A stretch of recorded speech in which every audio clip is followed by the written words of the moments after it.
Oh, I know that sound. It's time for the Beer News Report.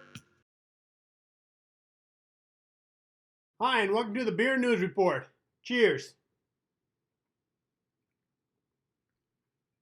Have you noticed the red background? Well, that's to simulate the red skies of California that we had this past week. It was really freaky, and it was red the whole day. And some people, they kind of panicked and said it was the apocalypse. You know, this is an omen, and for sure a recession is coming. What do I think? Well, I'm not the apocalyptic type of guy, and as for a recession, we're overdue for one anyways. I can see that happening even without the orange skies. Recession. What do we do in a recession? Well, that's going to be the topic of today's show. So grab your beer, kick off your shoes, and relax, because that's what you do in a recession. Cheers. Okay, a recession.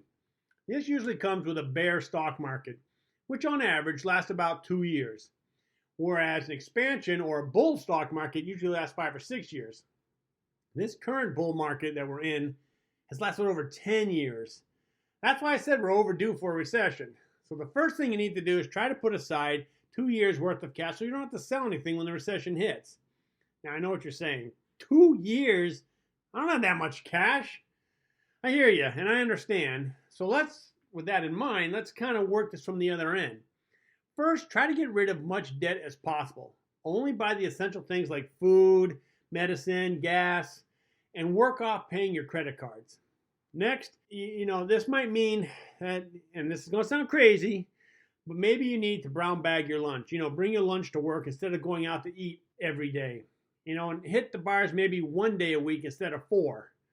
And do you really need Hulu and Netflix and Prime and Disney and Apple TV? Try to cut it down to 1 pay channel. Now that was step 1. Okay, for step 2, where's the safest place to put my money? Usually that would be the bond market, and the safest bonds are U.S. Treasury bonds. The good news is they have a wide variety of timelines to pick from.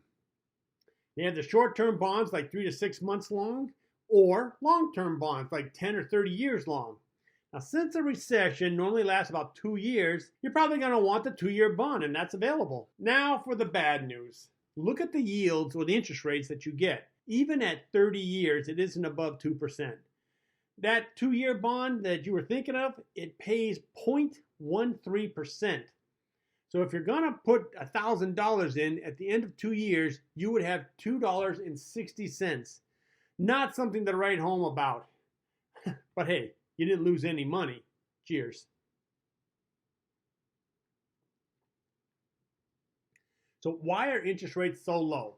Well, interest rates are set by the Federal Reserve Bank, and they try to predict how the economy is doing and what direction it's going in.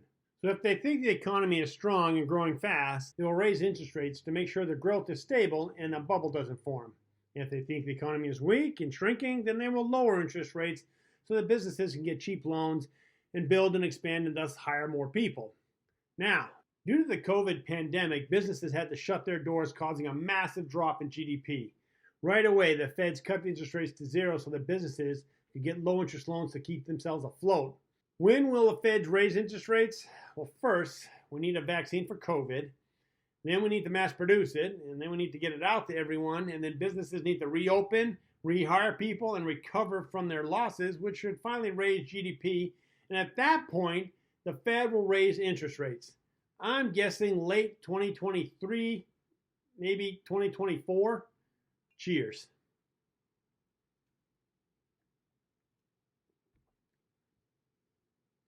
Now, I need to point out that I only talked about the safest bonds out there, but there are a lot of other types of bonds. There's municipal bonds, there's corporate bonds, there's international bonds, and then, of course, our favorite junk bonds. Here's a chart showing the different grades of bonds, and the thing to remember is anything lower than BBB is considered a junk bond. Also, the lower the grade, the higher the interest rates. So whatever your interest rate that you are looking for, that'll depend on your risk tolerance level. Okay, I'm going to stop right here because I don't invest in bonds. I don't like them. I'm more into stocks. And that should point out to you that I am not ultra rich. I mean, think about it. If you were a billionaire, Why would you risk putting your money in the stock market when you can get a guaranteed growth in the bond market? So for instance, you take $1 billion, lying it's in your pocket, you pull it out and you buy a 30-year US bond at 1.41%. All right? So in 1 year, you'll get $14.1 million.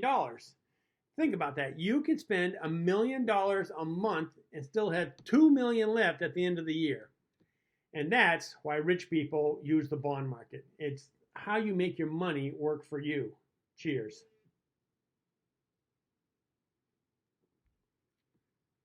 All right, let's move on to the stock market because that's where I do most of my investing.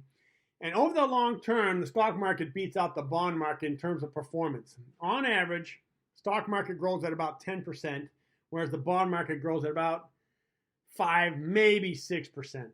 So you can get twice the growth with the stock market. But there's one problem. The stock market usually tanks in a recession. In fact, that's one of the ways they measure it. If the stock market tanks by 20%, it's called a bear market. Now, there's actually some stocks that do good in a bear market. These are the companies that you have to have. So what are the things that you can't live without? Well, one is food, right? So grocery store, stocks, those usually do good. How about if you get sick, you need to see a doctor? Well, that's a healthcare stock. So that's also a good one during a down economy. And finally, there's utility stocks because everyone needs electricity. But there's no guarantee that the stocks you pick will actually go up. So first off, Amazon is starting to get into the grocery business. So they're starting to hurt the grocery company stocks. And we've all seen what Amazon's done to like your mall stores. They crushed them. And now we got the COVID pandemic, and that's cutting into the profits of our healthcare stocks. And if you think utilities are safe, well, I'm in California and my utility is PG&E, and they just came out of bankruptcy. So there is no guarantee on any stock at all. You're just gonna hope and pray, right? So, but actually there is one way to make money in a down market, and that's with the use of options. But I would have to do a whole show just to introduce you to options. So I'm not going to do that because they're just too risky. So for that, I'm just going to step aside. Cheers.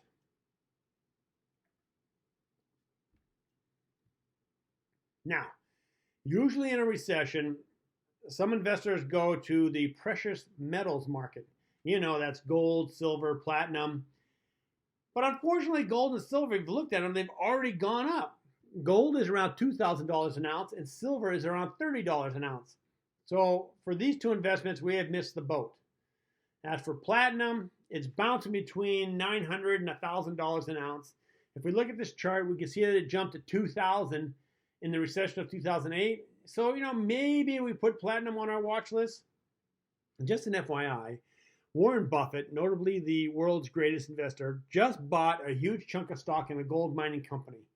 And it kind of makes sense, right? If you were making money back when gold was $1,000 an ounce, it makes sense that you'd make more money when gold is at $2,000 an ounce. But just to be clear, he did not buy gold bullion. He bought stock. It just happens that the company mines gold. So it's not the same thing. Cheers. Finally, I want to talk about Bitcoin or cryptocurrency. Bitcoin came out in 2009 and was the first of the cryptocurrencies. So why is it called cryptocurrency? Because it uses cryptography to make itself secure. It's all done digitally on computers, so there's no material form of Bitcoin. Now, I've heard some people say that they don't trust it. It's not real like, dollar bill, something I can hold in my hand. It can't be real, it's false money, and it'll never become popular. Well, to that I gotta laugh because all money is fake. This is just a piece of cloth. Yeah, this is cloth. And we assign value to it and our government backs it up. And that's how money works, all money, right? Look at like the Venezuelan bolivar. That's its version of the dollar. In Venezuela's heyday, it was accepted all over. It had value. But now that the Venezuelan economy is tanked and the bolivar is worthless, people are making trinkets out of it. Even gold and silver aren't really worth anything. You can't eat it, but we assign value to it. So anything that people assign value to, it can be used as currency. So the second complaint I hear from people is that it's digital, and I don't trust anything that's digital. Well, credit cards are digital, and who doesn't use a credit card nowadays? Well, okay, yeah, the Chinese. I know they don't use it. They jumped from the credit card to mobile payments, and I get that. We even do mobile payments out here, and Europe does mobile payments, but the Chinese are way ahead of us in this. But think about it. Mobile payments is even more digital than credit cards. And I would say that in 10 years from now, we're all going to be doing mobile payments. It'll be the most popular one, beating out credit cards. So you don't really have a strong argument when you say that you don't like to do things digitally. So let's talk about Bitcoin. What it is, how it's being used, and is it a good investment in a recession? All right? Cheers. Like I said, Bitcoin came out in 2009 by an entity called Satoshi Nakamoto. And no one knows who this is. Why all the secrecy? Well, if you wrote a program that could possibly become the new world currency, and don't you think the other government's going to get mad at you? So you're going to go into hiding. And basically that's what he did. Well, we don't know if it's a he or she, or don't even know if it's Japanese. Nobody knows who Nakamoto is. But anyways, cryptocurrency or Bitcoin is cryptocurrency, which is used cryptography for its security. And this means that it's digital. You can have it on your computer or your thumb drive or your iPhone. And it's a distributed system, meaning that there's no one location where all the Bitcoin is at. So unlike the American dollar, which comes out of the Federal Reserve and then goes to the other banks and keeps coming out, the central point is the Federal Reserve. And that's true for most countries. They have a central bank where all their money comes from. But Bitcoin is everywhere, and it uses blockchain technology to make its systems work. So that's pretty much what Bitcoin is.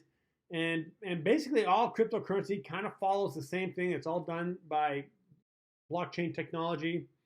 So does it have any value? Well, for Bitcoin, yeah, it's worth over $10,000. And at one point, it was over $20,000. And it fluctuates like all investments. It goes up and down. So if you buy it, you need to watch it and be careful. Is it liquid? Yes, you can turn Bitcoin into any form of cash you want. There are several online markets for it. Plus, being digital, you can carry it around, like I said, on your iPhone, on your computer, on your iPad, a thumb drive, wherever you want to put it. Is it trustworthy? Okay, that's where the rubber hits the road. In order for a currency to be trustworthy, people have to use it and businesses have to accept it. So now there's a huge pool of people. These are the early adopters that are using Bitcoin. It's in the millions. And as with anything new, it takes time for it to build up popularity. But businesses are starting to accept Bitcoin. Now, another use for Bitcoin, actually for all cryptocurrencies, is called remittances. And remittances are when a person comes into a foreign land to work and then sends some of the money they make back to their home country so that their family can survive. Bitcoin is way cheaper than using like Western Union or almost any other money transferring company.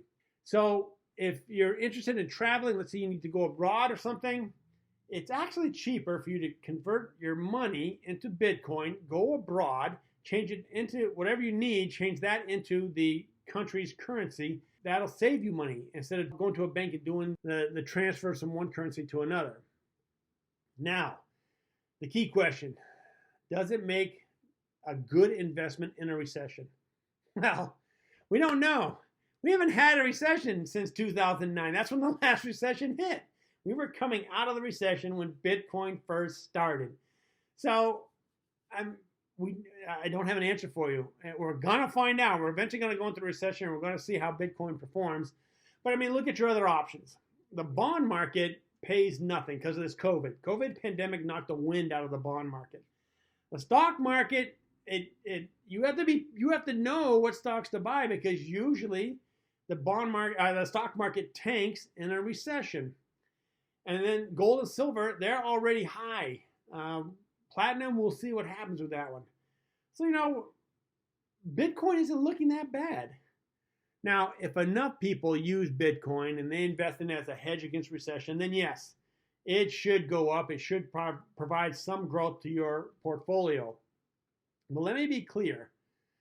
The true purpose of Bitcoin was not to be an investment, but as an alternative to government-controlled currency.